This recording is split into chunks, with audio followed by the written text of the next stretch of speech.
Hello friends, আমরা ready হয়ে গেছি বিয়ে বাড়ি যাবো বলে। এই যে রেডি হয়ে গেছি, এই যে আমার ছেলেও রেডি হয়ে গেছে পাশেই একটা বিয়ে বাড়িতে। কিন্তু যা ঘরের অবস্থা হয়েছে, রেডি তো হয়েছি, আর এই যে ঘরের অগোছালো হয়েছে সব, ঘর বাড়ি একদম। রেডি হতে গেলে আমার এরকমটাই হয় বিয়ে বাড়িতে গেলে, এই যে সব অগোছালো হয়ে পড়ে আছে, এসে সব ঠিক করব।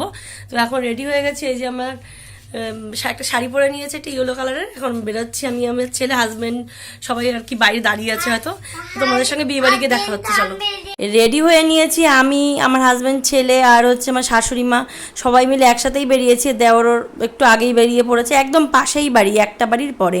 তো চলে এসেছে একটা ননদই হয় সম্পর্কে হয়তো, তার বিয়ে আর কি। তো তার বিয়েতে চলে এসেছি। তো এতটা ভিড়, ভেতরে ঠেলে ঢুকতে পারছি না, এরকম একটা ব্যাপার। প্রথমেই ছিল খাওয়ার প্যান্ডেল, এমন একটা ব্যাপার ছিল। প্রথমে খাওয়ার প্যান্ডেল, তারপরে সবার বসার জায়গা ছিল, তারপরে ছাদনাতলা, তারপরে মেয়ের সাথে দেখা করার যে জায়গাটা এরকম লম্বালম্বি ছিল, যেহেতু এরকম সবার শেষে সেখানেই যেতে হবে আর কি, যে কোণে তার সঙ্গে দেখা করার জন্য আর কি। তো ভেতর ঠেলে আর কি চলে এসেছি, যেহেতু ছেলে পক্ষের লোক খানিক চলে এসেছে, ছেলে মানে বর চলে এসেছিলো, একটু ভিড় হয়েও গেছিলো। তো এমনিও শীত, মানে একটু ঠান্ডা ঠান্ডা ছিল তখনের সময় একটু সন্ধ্যা থেকেই লোকজনের ভিড় হয়ে যায়। আমরা আস্তে আস্তে একটু লেট হয়ে গেছে রেডি হতে হতে। এই যে কোণে মানে কোণের সঙ্গে অনেকেই ফটো তুলতে ব্যস্ত ছিল, তো এখানেও লাইন দিয়ে ঢুকতে হয়েছে, এরকম একটা ব্যাপার। যেখানে যাও সেখানেই লাইনের ব্যাপার।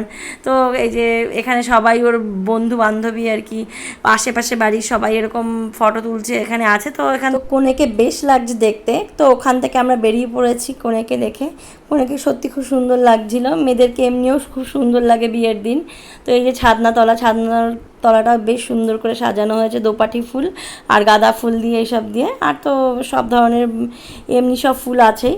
তো এমনি বেশ ভাল লাগছে, বেশ ছাদনাতলাটা। এখনই বিয়ে শুরু হয়ে যাবে এরকমই ব্যাপার। তো বরকে তোমাদের এখনও দেখায়নি, সামনে বসে আছে, বরের যেখানে জায়গা আছে সেখানে। তো এখানে একটু ফাঁকা ফাঁকা ব্যাপার ছিল, কারণ বরের ওখানে একটু বেশি ভিড় ছিল। এই যে বলতে না বলতে বরও চলে এসেছে, তোমাদেরকে দেখিয়ে দিলাম। এই যে নতুন বর, তো বেশ লাগছে দেখতে। তো এখানে যেসব নিয়ম কাজ আর কি হবে সেগুলো হচ্ছে, যেসব হয় আর কি বিয়ের আগে আর কি। বিয়েতে মন্ত্রতন্ত্র কিছু পড়ার ব্যাপার থাকে, প্রথমে সেই বস্ত্রদান করা হয় না, মেয়েবাড়ির বস্ত্রদান, এসব নানা রকম ব্যাপার থাকে। তো সেগুলো হচ্ছে। তো সেগুলো কি খানিকক্ষণ দেখতে না দেখতে মেয়েদের যা কাজ, সেখানে চলে এসেছি ফুচকা খেতে। কিন্তু ভাগ্যের বিষয় এটাই, কোনোদিনও বিয়ে বাড়িতে গিয়ে আমি মানে লাইন ছাড়া ফুচকা খেতে পারি না, কিন্তু এখন লাইন ছাড়া পুরো ফাঁকা ফুচকার দোকানের সামনে। তো এই দোকান বলছি কেন, ফুচকা স্টলের সামনে। তো এখানে দাঁড়িয়ে একটু ফুচকা খেয়ে নিলাম, কারণ কেটেছিল একটু ঠান্ডার সময়, একদমই লোকজন ফুচকা খাচ্ছিল না। আর কফির ওখানে বেশ ভিড় ছিল। তো আমার ছেলেকে একটা শুকনো ফুচকা দিয়েছিলাম, আর আমি একটা ফুচকা মানে দুই একটা ফুচকা খেয়েছিলাম। তেমন একটা ভালো লাগছিল না, কারণ এমনিও ঠান্ডা ঠান্ডা ব্যাপার ছিল, তারপরে ফুচকাটারও তেমন একটা টেস্ট ছিল না। তো ছেলেটা, আমার চোখটা যেন ছোটো ছোটো হয়ে গেছে, ঘুম ঘুম লাগছে ওর যেন। বাচ্চাদের তো এইসব মানে এত ভিড়ভাড়টা ভালো লাগে না, ওদের ভালো লাগে একটু দৌড়াদৌড়ি, মানে খেলে বেড়াবে, এইসব ভালো লাগে। কিন্তু বেশি লোকজন হয়ে গেছে বিয়েবাড়ির মধ্যে, মানে বিয়েবাড়িটার লোক, মানে প্যান্ডেল আন্দাজের লোক বেশি হয়ে গেছে, এরকম একটা ব্যাপার। আরও বিশেষ করে ছেলে বাড়ির লোকজন ঢুকে গেছে। অনেক লোকজনকে আমি বিয়ের থেকে মানে চিনতাম না, যেমন এই যে সামনে জেঠিমা না কাকিমা হয়, সরি জেঠিমা না কাকিমা, এনাকে তো আমি চিনতাম না। কিন্তু এরকম নতুন নতুন অনেক লোকের সঙ্গে পরিচয় হয়, বেশ লাগে তখন। যে বিয়ে থেকে আমার এখনও পর্যন্ত কখনো পরিচয়ই হয়নি, নিমন্ত্রণ ছিল আমার বিয়ে, তো হয়তো তখন আসেনি। এই যে মানে আমরা চলে এসেছি মানে এখানে। তো এখানে এখানটা ফাঁকা ছিল সেহেতু আমরা সুযোগে সদ্ব্যবহার একটু ফটো তুলে নিলাম। আর এই যে কনে আর বর আর কি রেডি হয়ে গেছে তাদের মালা বদলের জন্য, এখানে মালা বদল অনুষ্ঠান হচ্ছে। তো এখান থেকে আর মানে পৌঁছেছি বহুত কষ্ট করে যায় এই জায়গাটায়ও, যে এতটাই ভিড়, সবাই আগ্রহী এইসব দেখার জন্য। বেশ লাগে বলো, মানে এইসব মালা বদল, বিয়ের কিছু কিছু অনুষ্ঠান তো বেশ লাগে, খুব আনন্দ লাগে এইসব জিনিস দেখতে। আর যেহেতু বাচ্চা বলে অত বেশি মজা করা যায় না, বাচ্চার দিকটাও একটু খেয়াল করতে হয়।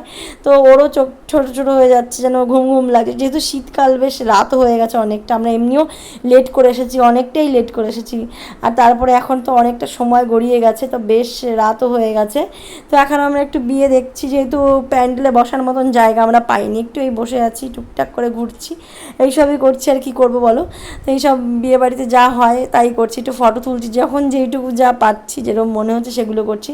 আর আমার শাশুড়ি মা, আমার দেওরের তো খোঁজ পাচ্ছি না, আর আমার হাজব্যান্ড তো আমার সাথেই আছে কাছাকাছি, যেহেতু ছেলে আছে ওকে মাঝে মধ্যে ওর রাখতে হয়, কারণ ওর ভালো লাগে না একরকম একভাবে থাকতে, ছোটো মানুষ যেহেতু। এই যে আমার ছেলে চোখ বন্ধ করে আছে, এরকম ঘুমের ভঙ্গি করছে। আরে আমরা সবাই মিলে একটু গল্প করছি, মানে নানা রকম লোকের সঙ্গে পরিচয় হচ্ছে, গল্প ইয়ার্কি আড্ডা সবার অনেক বিয়ে বাড়ি অনুষ্ঠানে মানুষের কী হয়, অনেক লোকের সঙ্গে পরিচয় ঘটে, অনেক দিন যেসব লোকজনের সঙ্গে দেখা হয় না সব লোকজনের সঙ্গে দেখা হয়, তো বেশ হচ্ছে গল্প গুজব। আর এই যে আমার শাশুড়ি মা যে পাশে বসা চাদর গাইতে, এটা শাশুড়ি মা, সবাই মিলে গল্প করছিলাম। তো আমার শাশুড়ি মা এখন খাবে না, মানে নিরামিষ খেয়ে তো খাবে না উনি, আর আমাদের বলেছে বসে পড়ার জন্য, তো আমরা এখন বসে পড়ার জন্য দিকে যাব। আর এই যে ঢুকে পড়েছে বরযাত্রীকের লোকজন, ওদের তত্ত্ব নিয়ে চলে এসেছে, এই যে তত্ত্ব নিয়ে। তো আমাদের এখন বিয়ে বাড়িতে আর শ্বাস ফেলার জায়গা নেই, এতটা পরিমাণে ভিড় হয়ে গেছে, যেহেতু বাইরে মানে বরযাত্রীকের লোকজন চলে এসেছে, এই কোণে মানে মেয়ে পক্ষ আর বর পক্ষ দুই পক্ষ এক জায়গা হয়ে গেছে, তো ভিড় ভাড়টা ভীষণ পরিমাণে হয়ে গেছে, এদিকে বিয়েও শুরু হয়ে গেছে। আমরা এই যে এখানে একটু মানে খাবারের জায়গায় একটুখানি দেখতে এসেছি যে খাবারের জায়গা পাচ্ছি কি না। আমরা মানে তোমাদের দাদাভাই বারবার করে দু একবার গেছে, যেহেতু ছেলে ছোটো, বসে পড়বো আমরা, তো জায়গা আমরা পাইনি, মানে ফালতু এসে চলে যাচ্ছি, কারণ বসার আগেই ওঠার আগেই ব্যাস বুক হয়ে যাচ্ছে। তো আমরা এবার ভেবেছি বসবো, এরকম একটা ব্যাপার, কারণ কি ছেলের সত্যি অনেকটা রাত হয়ে গেছে, তো বাড়ি যাবো আর কি, তার জন্য। তো পাশেই বাড়ি হলে কি হবে, বাড়ি যেতে হবে, ছোটো তো ঘুমাবে, আর রাত্রেবেলাও খাবে, এখানে কিছুই ও খাবে না, ও কোনো অনুষ্ঠান বাড়িতে খায় নই, নাড়াচাড়া পর্যন্তই করে, তার জন্য ওকে বাড়িতে গিয়ে খাওয়াবো। খাওয়ার যদিও করে এসেছি, রুটি আমি করে এসেছিলাম। তো এই যে বিয়ে বাড়ির এখানে নাচ হচ্ছিল, সবাই বেশ নাচছিল, তো নাচের এখানে একটু তোমাদের দেখাচ্ছে, এই যে সবাই মিলে নাচানাচি করছিল, বেশ লাগে নাচ দেখতে, নাচার থেকে আমার নাচ দেখতে ভালো লাগে, কারণ আমি মানে শ্বশুরবাড়ির জায়গায় যদি অত ওরকম নাচা যায় না, সেরকমটা আমাদের এখানটা না, সবাই নাচে কিন্তু আমাদের সবার ফ্যামিলি তো সেরকম না, তো নাচা যায় না, আমিও হয়তো অতটা মানে হয়ে উঠতে পারিনি। তো এখানে আমরা খানিকক্ষণ টাইম পাস করছিলাম, কী আর করবো, সেরকম কোনো কেউ ছিলও না আমি যে অনেক গল্প করব, সময় পাস মানে এমনি সময়টা কেটে যাবে। তো চারিদিকে কি সুন্দর সবাই সেজে গুজে বেড়াচ্ছে, বেশ লাগছে, বিয়েবাড়িতে আসতে কার না ভালো লাগে, সবারই ভালো লাগে, তেমনি আমারও ভালো লাগছে। কী আর করবো, ভিডিও এইসব নানা রকম এইসবই করছি, বসে বসে ফটো। আর ছেলেকে বারবার মানে বোঝাচ্ছি, বাবা এখনই চলে যাব, তুমি ওর যাতে ভালো লাগে সেরকম কিছুই করছি। তো এই যে কিছু ভিডিও করেছিলাম, এই কী আর করবো, এইসবই বসে বসে করছি। তো সিটই পাচ্ছি না, তো বসবো কী করে, কতক্ষণ বসেছিলাম, যে জায়গাই পাচ্ছি না বসার জন্য, যে আমরা খেয়ে দিয়ে বাড়ি চলে যাব। তো আবারও চলে এসেছি মানে এখানে আর কি, মানে যেখানে ছাদনাতলা সেখানে। তো ওখানে তো এখন ঢোকারই আর জায়গা নেই, তো আমি তোমাদেরকে দেখাচ্ছি মানে মালা বদল যে শুভ দৃষ্টি যেগুলো হয় আর কি, সেগুলো হচ্ছে। ছেলে আর কি মেয়ে কোথায় উঠে গেছে, নতুন বড় বউ মেয়ে পক্ষ উঠিয়ে ফেলছে, দিকে ছেলে পক্ষ কোথায় উঠে গেছে ওপরে, তো জায়গা নেই একদমই, তাদের মুখ আর দেখাতে পারছি না, ওপরে চলে গেছে। আমি ছাদনাতলার নিচ থেকে মানে ফোন ধরেছি, তোরা ওপরের দিকে উঠে গেছে। তো বেশ লাগছে, মজা, বিয়েবাড়ি মানে মজা আনন্দ অনেক কিছু, আর সবাই সাজগোজ, কার না ভালো লাগে বিয়েবাড়িতে আসতে, তো বেশ লাগে। তো আমাদের অপেক্ষার অন্তত অবসান ঘটলো, এই যে আমরা সিট পেয়ে গেছি। ওই যে আমার দেওর পেছনে সাদা কালারের জ্যাকেট পরা, ওইটা দেওর, এই যে হাজব্যান্ড, এখানে ওর বন্ধু বসা। তো আমরা সবাই মিলে বসে পড়েছি খেতে।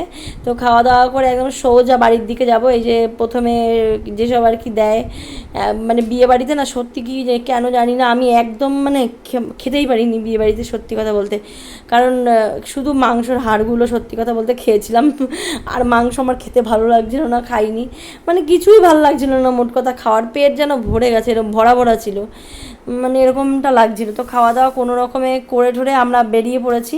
এই যে আমার ছেলে কিচ্ছু কিন্তু খায়নি, শুধু কটা ভাত খেয়েছে, ও কোনো অনুষ্ঠান বাড়িতে কিচ্ছু খায় না, শুধু ভাত খাবে, আর জোর কিছু চিপস কিংবা পাঁপড় এগুলো খাবে, আর কিচ্ছু খেতে চায় না। দু এক সময় কোনো সময় মন না মতি একটু দু একবার এক কামড় হয়তো মিষ্টি খেতে পারে, এই আর কিচ্ছু না। মানে ভাত তো বাড়িতে খায়, এখানে কিন্তু ভাত খায় না, আমি বলিও না খাওয়ার কথা, কারণ ও খাবে না, ও মেখে দিলেও খাবে না, আর ওখানে তাড়াহুড়ো করে ওরকম করে খেতেও পারে না, যেহেতু বাড়িতে আমি রুটি করে এসেছি, রুটি খাবো, এছাড়া রাতে রুটিই খায় আমাদের বাড়িতে আর কি, রুটি খাওয়া হয়।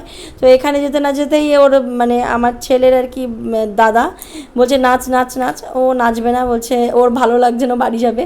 তো যেতে এখন আমরা বাড়ির পথে দিকে, মানে একটা বাড়ি তো তো চলে যাচ্ছি আর কি বাড়ির দিকে।